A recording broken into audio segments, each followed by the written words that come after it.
यूहन्ना की इंजील उसका 10वां बाब और उसकी पहली से 1 से 5 आयत तक पढ़ेंगे। कोई भी अगर हम वर्स बाय वर्स पढ़ेंगे तो मजा आएगा। कोई भी एक अगर कलीसिया में से पढ़ना चाहता है तो आप एक वर्स पढ़े सबसे पहले। मैं तुमसे सच कहता हूँ हाँ, कि जो कोई दरवाजे से भेड़खाना में दाखिल नहीं होता बल्कि और किसी तरफ से चढ़ जाता है, वो चोर और डाकू है।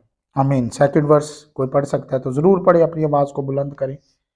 लेकिन जो दरवाजा से दाखिल होता है वो भेड़ों का चरवाहा है। आमीन।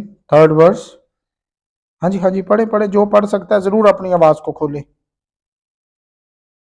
उसके लिए दरबान दरवाजा खोल देता है हम्म और भेड़ें उसकी आवाज सुनती हैं और वो अपनी भेड़ों को नाम बनाम बुलाकर बाहर ले जाता है। आमीन। ये इम्पोर्टेंट वर्स है आज के जो है ना मजमून की। लिखा है उसके लिए दरबान दरवाजा खोल देता है और भेड़े उसकी आवाज सुनती और वो अपनी भेड़ों को नाम बनाम बुलाकर बाहर ले जाता है। हालेलुया।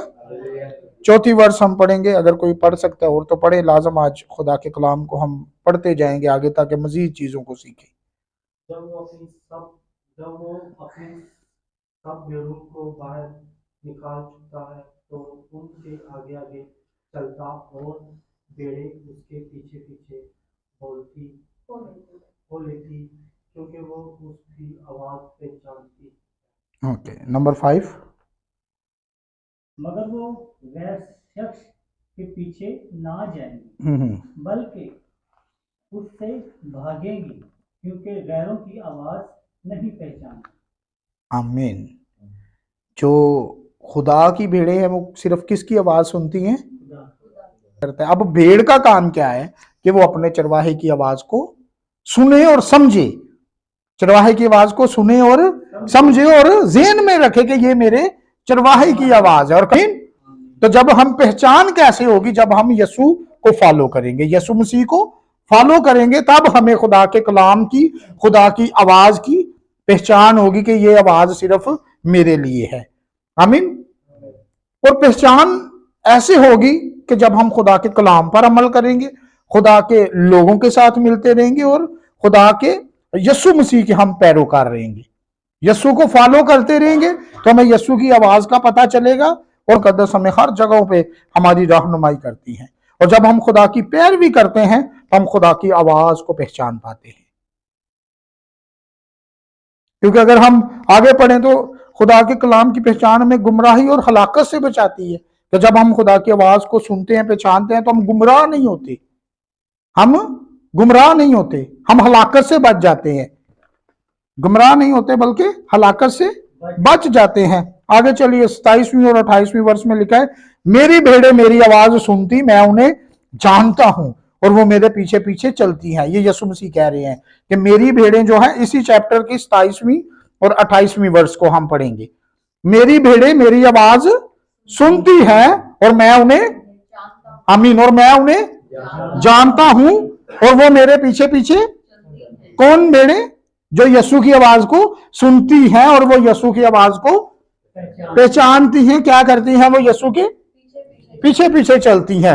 अब जो भेड़ें यीशु के पीछे चलती हैं, यीशु उनके लिए क्या करते हैं?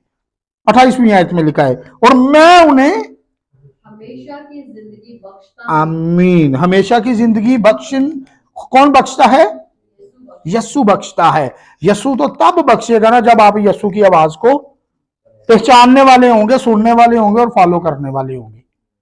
अब एक आवाज आपको आ रही है, आपको पता ही नहीं ये आवाज किसकी, और आप गहमे गहमी में है कि ये खुदा मेरे से कलाम कर रहा है, और वो हो सकता है वो खुदा ना हो।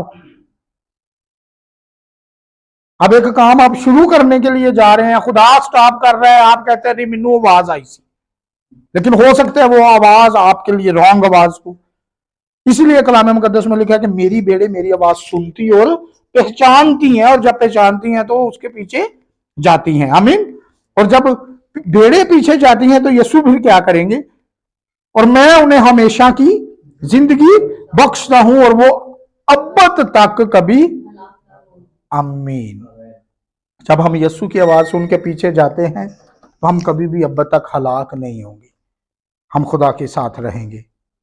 और फिर आगे एक लास्ट एक स्टेटमेंट यस्सु ने बोली है, और कोई उन्हें मेरे हाथ से छीन ना ले। ये अगर मेरी भेड़ें मेरे पीछे आएंगी तो कोई उन्हें मेरे हाथ से छीन ना लेगा। दूसरों का पता नहीं है कि अगर आप पीछे जाते हैं तो कोई छीन सकता है, लेकिन यीशु मसीह ने इधर बोला है कि अगर मेरी भेड़ें मेरी आवाज सुन के मेरे पीछे आती हैं तो कोई उनको मेरे हाथ से छीन ना लेगा। ये है मेरे और आपके यीशु की कुदरत, खुदा की ताकत। और अगर आज शाम आप खुदा की आवाज को अच्छे से सुन पाते हैं तो आपको समझने की जरूरत है कि मैं इसकी भेड़ हूं, मैं यीशु की भेड़ हूं और मुझे सिर्फ और सिर्फ यीशु की आवाज को सुनना है।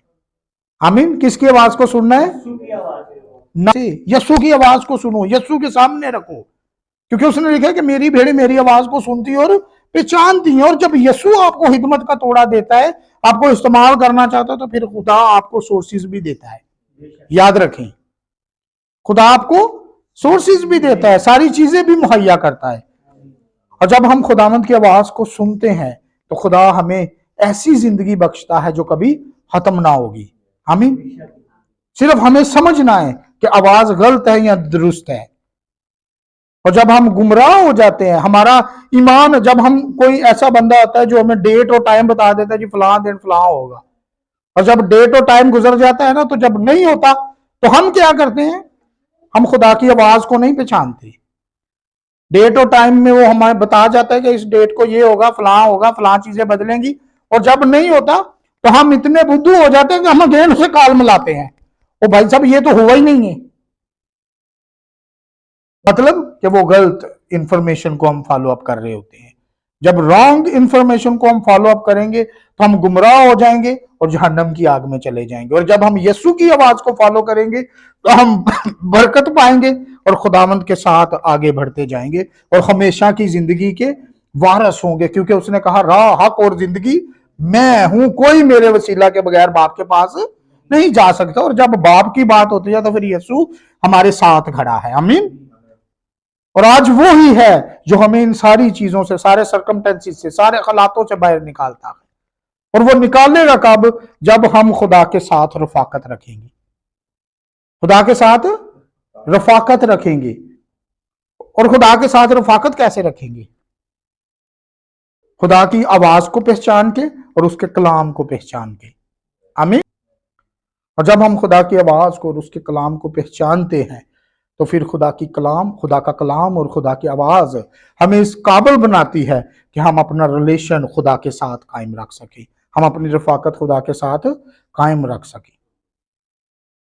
तो हमें यीशु की आवाज को भी पहचानना है कि ये यीशु की आवाज है या शैतान की आवाज है। हमें इन सारी चीजों को डिफाइन करना है, आज हम सीखना है। हमें ये पता चलता है कि जब हम किसी से बात कर रहे होते हैं, कि जब मैं किसी से बात कर रहा हूं तो मुझे पता होता है कि अभी ये गुस्से में है या नरम लहजे में है, क्योंकि हम उसके साथ इतना टाइम बिता चुके होते हैं कि हमें उसके लहजे की समझ आ जाती है। इसलिए हमें यीशु के साथ, कलाम के साथ टाइम गुजारने की जरूरत है, ताकि हमें यीशु की आवाज की समझ आए और खुदा के कलाम की समझ आए। आमीन। अगर जब हम अजीजों से बात करते हैं तो जब उनकी टोन चेंज होती है तो हमें फटक से पता चल जाता है, नहीं अभी ये बात नहीं करनी है। तो इसी तरह आप जब खुदा के साथ अपना तावन, अपना रिलेशन बहाल करेंगे तो आप खुदा की आवाज को समझ पाएंगे। तो जब आप खुदा की आवाज को समझ पाएंगे तो आप समझना शुरू कर देंगे कि मुझे खुदा के साथ वक्त कैसे गुजारना है। आमीन। और जब आप खुदा के साथ वक्त गुजारेंगे तो आप खुदा के करीब आना शुरू हो जाएंगे। जब आप खुदा के करीब आएंगे, उसके कदमों में रहेंगे, तो उसका चेहरे का नूर आपके ऊपर जब आएगा तो देखिए कि कैसे खुदा आपको अपने कलाम की और अपनी आवाज की समझ दे देगा। आमीन। क्योंकि खुदा ही है जो सारी चीजों को कंट्रोल कर सकता है। और अगर हम उसकी आवाज को पहचानेंगे, उसके कलाम को पहचानेंगे, तो खुदा अगर हमसे कोई गलती भी हो जाएगी तो उसको मुआफ कर देगा। आमीन। और अगर हम उसकी आवाज को पहचानेंगे नहीं, हम सीधे गलत काम ही करेंगे, तो फिर खुदा हमें कभी भी उस ट्रैक पे, इब्लीस तो चाहता ही नहीं कि हम आए जो हम खुदा को पसंद आए, लेकिन खुदा चाहता है कि हम हर वक्त खुदा के साथ अपने रिलेशन को बहाल रखें। और जब हम खुदा के साथ अपने रिलेशन को बहाल रखते हैं तो कौन है जो हमारी मदद करता है उस रिलेशनशिप को बहाल रखने के लिए? हाँ जी,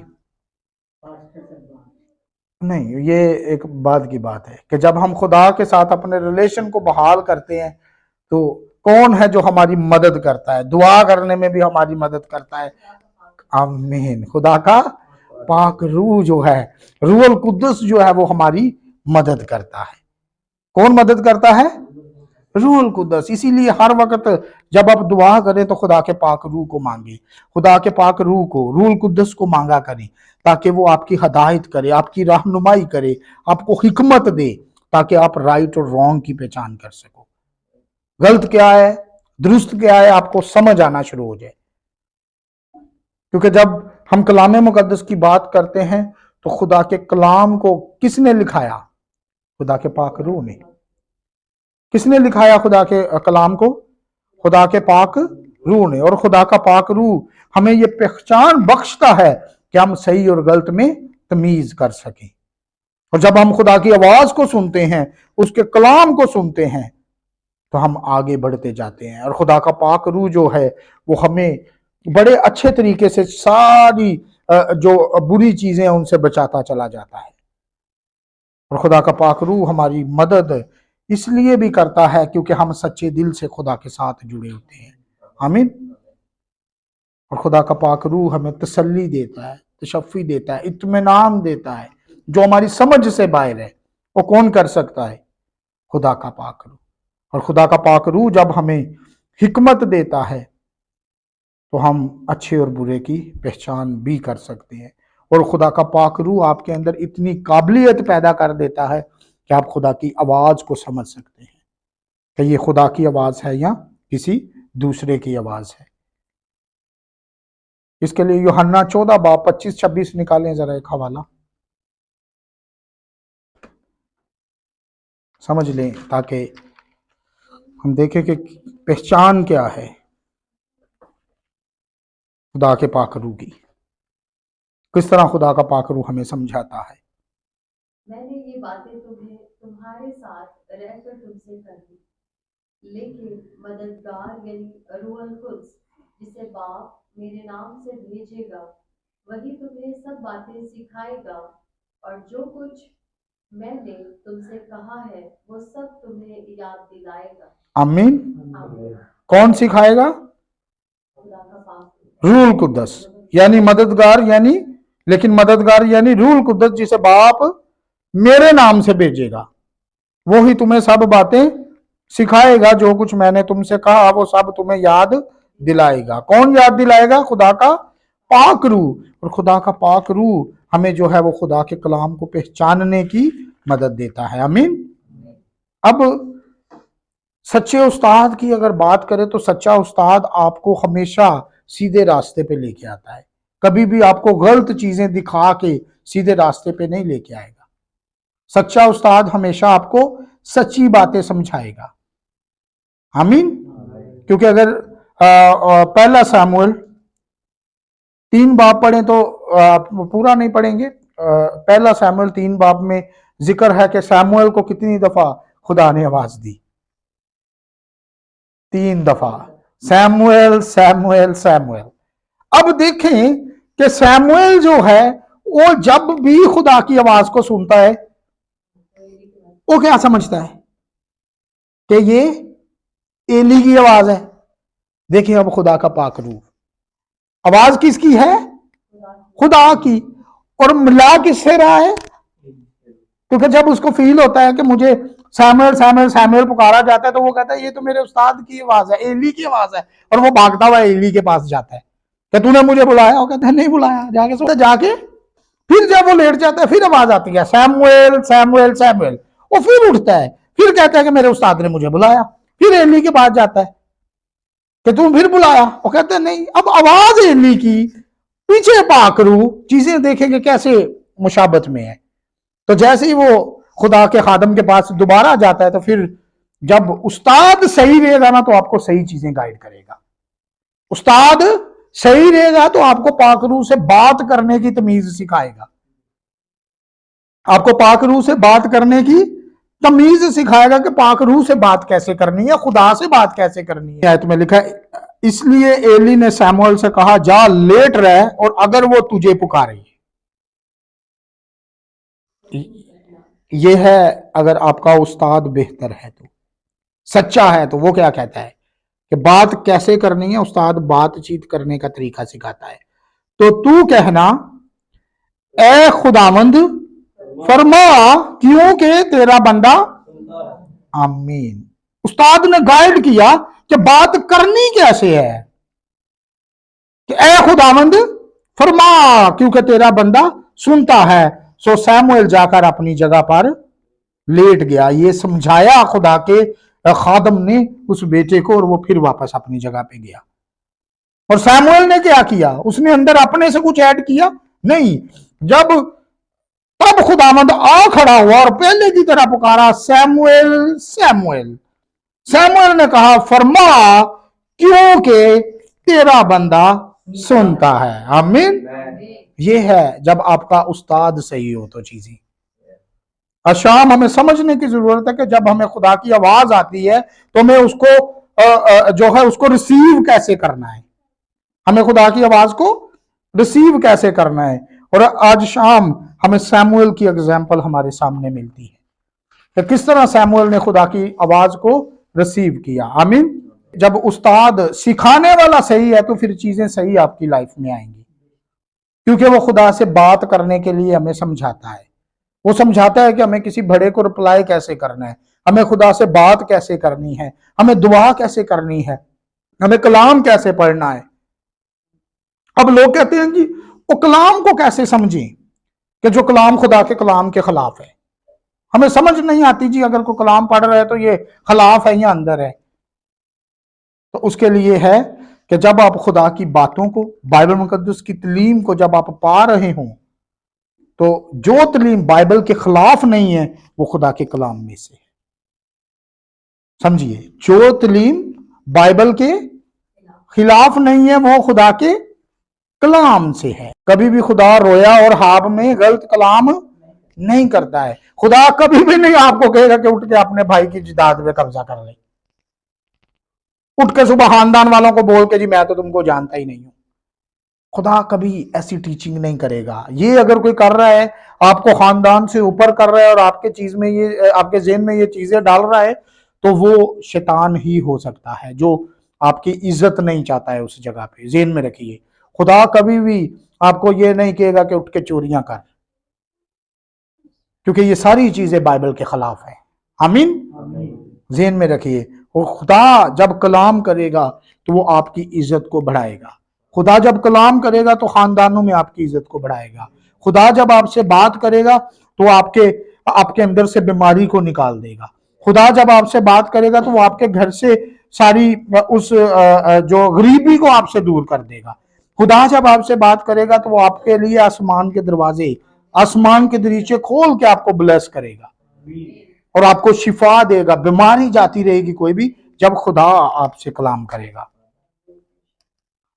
फिर आपको बैठने की जरूरत है, खुदा के साथ वक्त गुजारने की जरूरत है। कहते हैं कि तस्दीक करने के लिए निशान मांगना भी जरूरी है। आमीन। खुदा के कलाम ज़बूर 86 में जब ज़बूर नवीस कहता है कि मुझे भलाई का निशान दिखा, ज़बूर नवीस कहता है कि मुझे भलाई का निशान दिखा, तो जब चीजें आपके सामने आती हैं तो फिर खुदा आपको निशान भी देना शुरू कर देता है। आमीन। और अगर आप चाहते हैं कि खुदा मजीद आप लोगों से बात करे तो हमें ज्यादा वक्त खुदा के साथ गुजारना है। और फिर हम जब आगे जाके पढ़ते हैं कि खुदा का कलाम जो है, जब हमें उसकी पहचान हो जाती है तो उसकी तस्वीर जो है वो हमसे खत्म नहीं होती है। कहत उसका 3रा बाब, उसकी 17वीं और 18वीं आयत। यकूब के खत में 3रे बाब की 17वीं और 18वीं आयत कि हिकमत जो है वो सिर्फ खुदा की तरफ से आती है, कोई दूसरा आपको हिकमत नहीं दे सकता। ये बात ज़हन में रखें। ये हमारे अंदर आजिज़ी को पैदा करती है, इनकसारी को पैदा करती है, मज़ीद हमारे रिलेशंस को स्ट्रांग करती है खुदा के साथ। और आज शाम हमें इन चीज़ों को ही समझना है कि जब हम खुदा की विजडम में चलते हैं, खुदा की हिकमत में चलते हैं, तो खुदा हमें तमाम चीज़ों से निकालता है, और वो कलाम जिसको हम सुनते हैं वो कभी भी हमारी ज़िंदगी से ख़त्म नहीं होता है। वो हमारी ज़िंदगी के अंदर फल लेके आता है। आमीन। और वो हमें समझ देता है कि गलत क्या है और दुरुस्त क्या है। दना और फहीम कौन है हाँ हाँ। जो ऐसा हो वो अपने कामों को नेक चाल चलन के वसीला से उस इल्म के साथ जाहिर करे जो हिकमत से पैदा होता है। आगे। लेकिन अगर तुम अपने दिल में सख्त हसद और तफरके रखते हो तो हक के खिलाफ ना शेखी मारो ना झूठ बोलो। ये हिकमत वो नहीं ठीक है जी, ऊपर से उतरती है। शेही नहीं मारनी, फसाद पैदा नहीं करना। ऐसा कलाम हम जो सुनते हैं ना, जिसमें शेही आ जाए, फसाद आ जाए, झगड़े शुरू हो जाए, रिलेशन टूट जाए, खानदान बिखर जाए, वो खुदा की तरफ से नहीं है। आपने ऊपर पढ़ा है, फर्स्ट वर्स एक दफा फिर पढ़ दो। ये तीसरे बाब की जो 13वीं आयत है, इसकी पहली वर्स जरा पढ़ दो।